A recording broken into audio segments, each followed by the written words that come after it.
Okay, this is part 2. I couldn't put all of it in one because I was already at 11 minutes. Okay, now, every time you do something like this, you can you can click on preview up here, and it will show you what you have. Now, see, I'm using a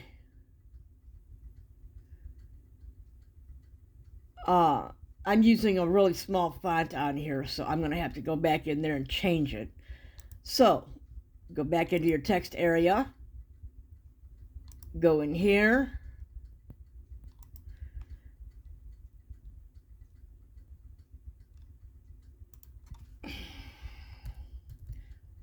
you're going to have to, now you don't need to do anything with the author, but, and you don't really need to do anything with the title. They don't give you what you're actually putting up there. And sometimes people like to know, well, what is peyote? Well, you can type in here stitch, type, and then put a colon and a space, and then use your page down, and then your left arrow button. Go back to the edge there, and then put columns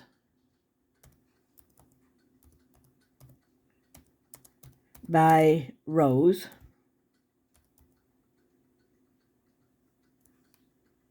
colon, and of course put a space after the colon. And do your page down, your down arrow, whatever you want to call it. And then your left arrow, and then you can put on there bead count, because they don't fill these in, they just have them there so that you know what they are. And then do your down arrow, and then your left arrow, and then put color count.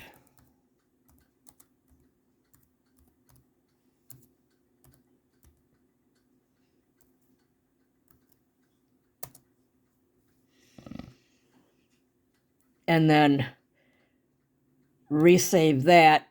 And also, because you want people to be able to see that, take your font size from 12 to at least 16. It won't matter.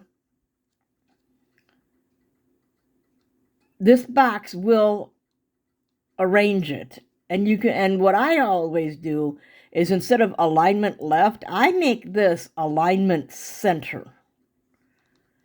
And what that does, if you'll notice, it brought it over some.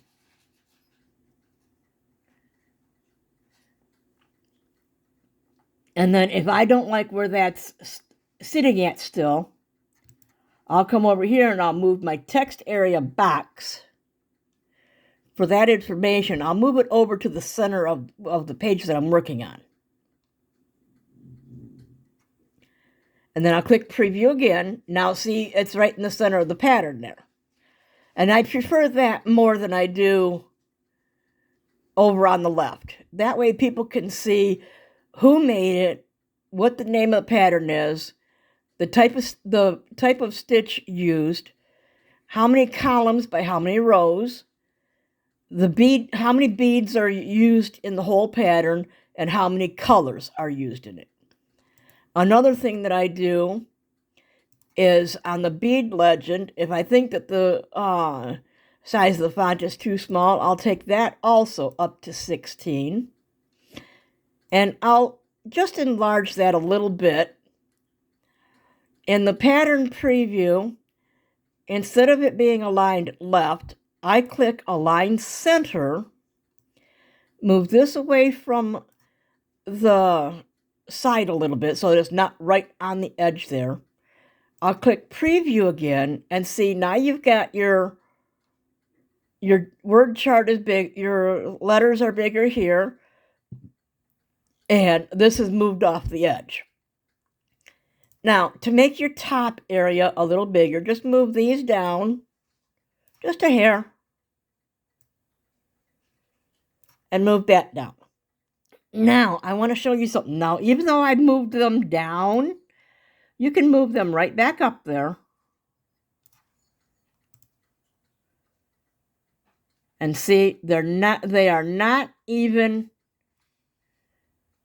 interfering with your centered here.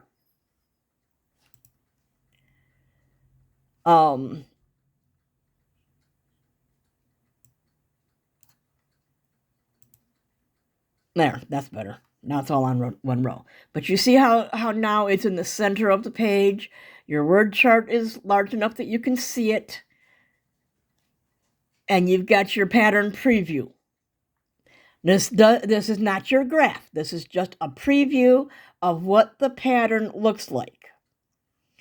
Now, underneath that, put another text area and take it all the way across. Now, this area here is where I put that, it's made by me, and I put my website name on there, and I put on there that it's not to be used by, it's not to be sold, it's not to be used as video for classes or anything like that. Okay, and then underneath that, I put on another text box. This one I make tiny, and I bring it all the way down to the bottom. In this text area box, I right click, and I go to pattern, author. I put the name. I space twice, and then I put of, and then I right click again. I go to pattern, I put author, and then I go to company. And then I will space a couple of times, and I'll right click again, and I'll go to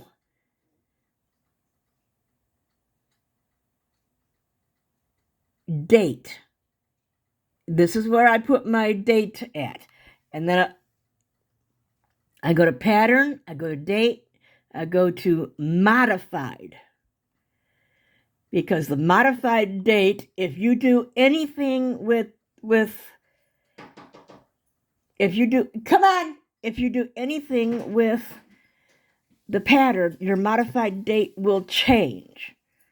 So I go in here and I click on modified, and then I click on date. And then I save it. And then I click the preview again. Hang on.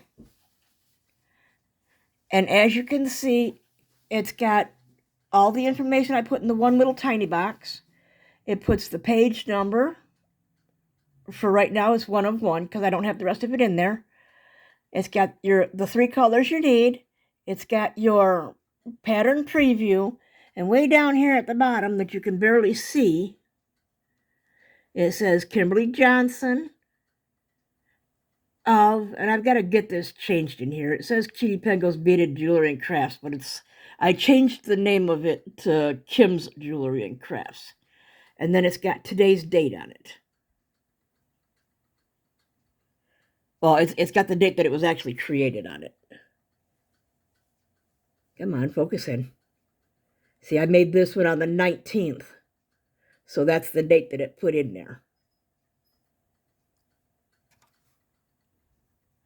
Okay, also, what you want to do is, because that came up so tiny, like I said, everything you do in here is always Arial 12.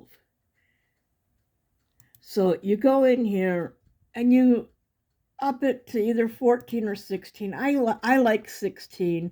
And again, it's their automatic alignment is left. I like center alignment. So now click your preview again, and as you can see, it is now centered on there.